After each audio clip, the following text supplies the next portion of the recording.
Shalom. The title of this video is When the Devil Overplays His Hand. We have two mass shootings that are just taking up the headlines. One in Dayton, Ohio, the other in El Paso, Texas. But these mass shootings, though they will get placed underneath the same category on our mainstream media feeds, they'll get shoveled underneath the same rug. These mass shootings are very different in reality. They are very different on a political narrative, on an ideological narrative. They're very different in how they can be used. If you ask me, one is akin to fire, while the other is akin to water. Starting with the El Paso shooting. An individual, 21 years of age, walks into a Walmart carrying what appears to be an AK-47, possibly a Century Arms brand AK-47. Looks like one of their entry-level models. I forget what the name of it is. Maybe the RAS, I believe, or is that might be Arsenal I'm thinking about, but looks to be a Century Arm AK. I would bet on that. I highly doubt it's a more expensive AK like an Arsenal AK. So he walks into a Walmart with his AK, according to the story, and he just randomly starts shooting at people. Now, during this time of year,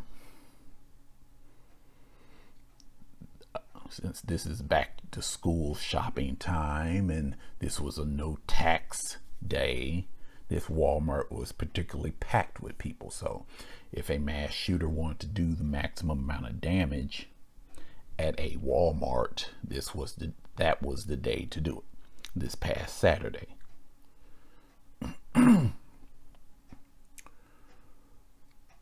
So according to the story, he randomly shoots anyone he saw, striking numerous people.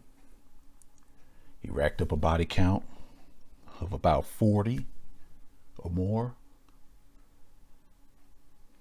with, about 50, I would guess 51, I'm thinking, with 22 of that 51 being casualties, fatalities. He did this with, we assume, multiple magazines, each magazine carrying about 30 rounds of AK ammunition, which is 7.62 by 39. So 50 people hit, 50 plus people hit. We have to assume he at least reloaded at least one time, though chances are likely he missed a lot of times too, so he could have reloaded several times. This had to have gone on for a fair amount of time. I think 6 minutes, they say, before the police actually showed up. And when the police showed up, he immediately surrenders to them. That is the story. They take him into custody, and now he's being held without bail. And he so happened to have a manifesto stating his beliefs, his political ideology, what he felt about the immigrant crisis, how he feels about Trump's rhetoric. Basically, this man represents the Christmas present for those who claim that Trump has been inciting hatred. He is quite literally a gift on a silver platter given to them at the most opportune time, right in the middle of the Democratic debate season leading up to the next presidential election. He provides them with the example of why certain things should not be allowed to be said.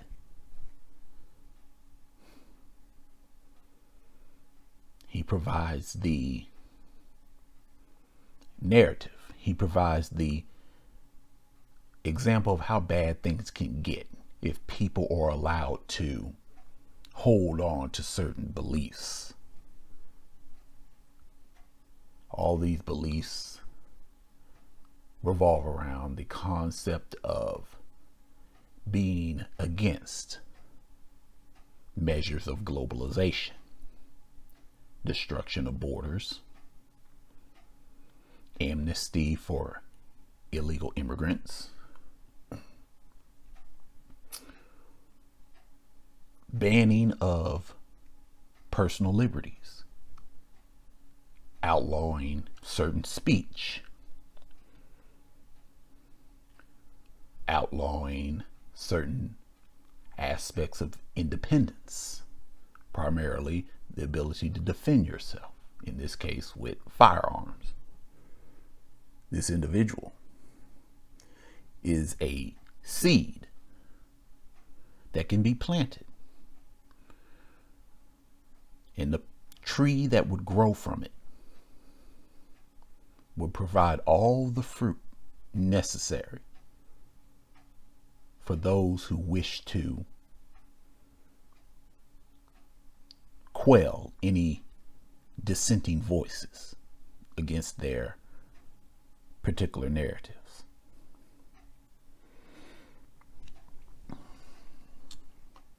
That is the El Paso shooter. That is what he represents. Now, when we go to the Dayton, Ohio shooter, however, the Dayton, Ohio shooter is kind of an enigma in a way. He represents a contradiction, if you will. You would not know this until you were willing to do the research to find out exactly what this man thinks, something that the mainstream media has yet to focus on. The Dayton, Ohio shooter, though he has an internet profile that is documented on the internet by numerous news sources, the mainstream media, CNN, MSNBC, have yet to delve into this, though they were quickly willing to give you the manifesto of the El Paso shooter, complete with count them, two grainy images of this individual walking into the Walmart. Now, anybody that's been to Walmart or any modern day shopping center or supermarket knows the day of single shot grainy security camera footage is gone. These stores have multiple thousands of dollars worth of security surveillance equipment. They have high resolution cameras that probably record in 1080 progressive resolution, 1920 by 1080. The days of grainy single frame security camera footage ended 2 decades ago. Yet all we have gotten from the El Paso shooting has been those 2 grainy images so far. However, when it comes to the Dayton, Ohio shooting, again, if you're willing to do the research, you will find numerous security camera footage online that shows the event play out from beginning to end. Now, mind you, this event began quickly and ended equally quickly. This guy was killed within a minute of his rampage. There is footage of him being killed.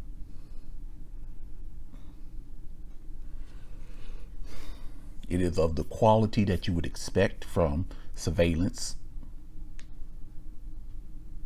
from security camera footage of the day and age. It is not grainy. It is not single frame. Much of it is from small businesses. Nowhere near of the value of a Walmart store, supercenter. Yet this footage came out almost within 24 hours of the event in Dayton, Ohio.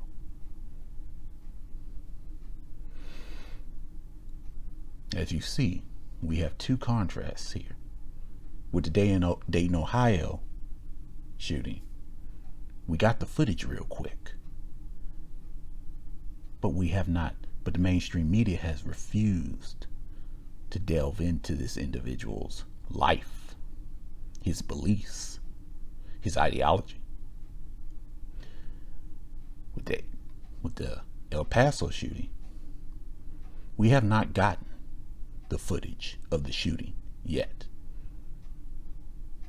Yet, we have received a clear story of his life, of his beliefs, of his ideology, his political leanings. His story has been told to us within the 48 hours of the event.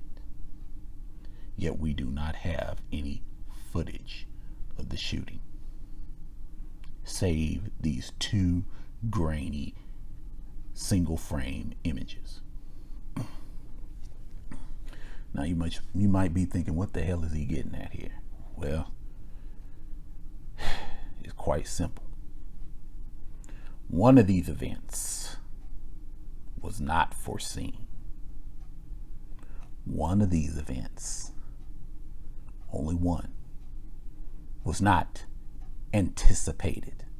One of these events does not fit into the narrative. Can you guess which one? If you can't, it's the one that has not been given a story on mainstream media. It's the one where the only way you can find out what the story is with that shooter is by going to the internet. That is the shooting that was not planned. See, the Most High is at work, and he's throwing the proverbial monkey wrench into the machine. But you have to understand, in order to see it, you have to be aware. You have to stop and consider what is different. You must consider the timing. which is what I always say. And then you must compare. And then you must also rule out all concepts of a coincidence. It is no coincidence that we had the Dayton, Ohio shooting come on the heels of the El Paso shooting. And then the Dayton, Ohio shooting totally debunks, totally derails the narrative that is started with the El Paso shooting. It derails the narrative so much that they have not even begun or tried to tell you the story of the Dayton, Ohio shooter. Why? Well, quite simply, he was not a white ring conservative.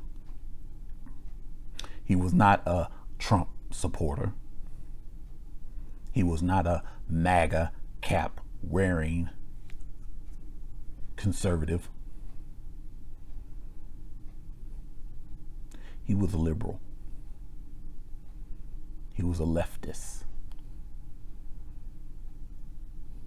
He wanted to vote for Elizabeth Warren. He hated Trump.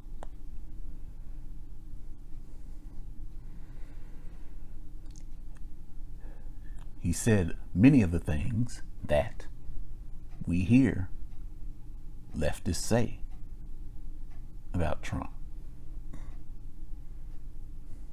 about the current state of the world. Sans one thing.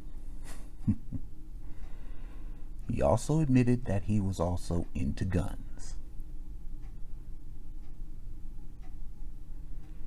So,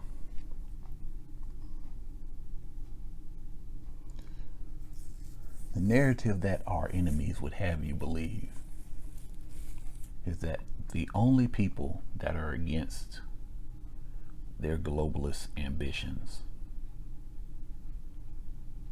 their desire to strip you of your freedoms and rights for the illusion of safety and security, they will have you believe that the only people that are against that are racist or white conservative males. And they would point to the El Paso shooter as proof of that. That's what they would do. Unfortunately, the Most High created the Dayton, Ohio shooter.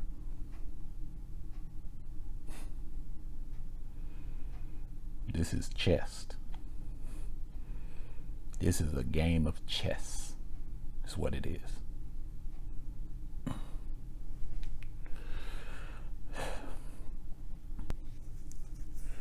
There will come a time when these individuals will have to make a far more overt effort. They would have you believe when this time comes that the only people that are being hurt by this effort are the racist white conservatives. That's what they'd have you believe. They would have you believe that in order to get you to support, quite literally, the end of your way of life. From their politicians telling you that 98% of the people in this country favor a ban on assault rifles, which is not true.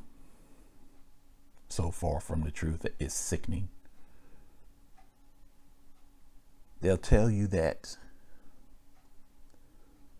all they want is a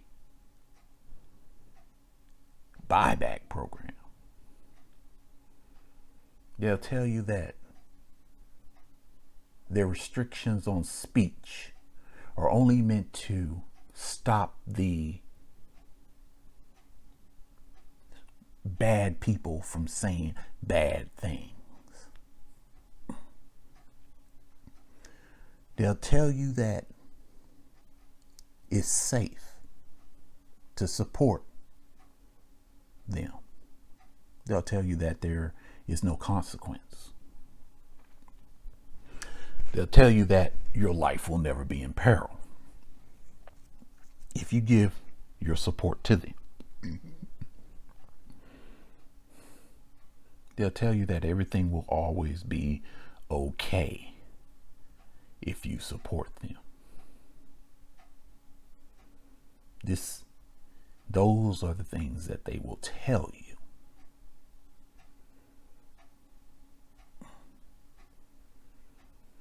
But just like that Dayton, Ohio shooter, when he showed his true colors, being a leftist just like they are,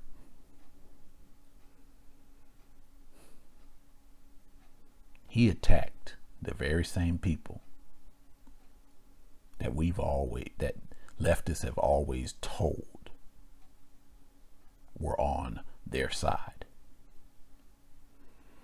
He attacked the very same people that leftists have always told they were doing everything for their benefit. He attacked the very same people that leftists have always claimed to be the champions of. The Dayton, Ohio shooter is the shooter that we should be more concerned about, for he represents the truth. Shalom.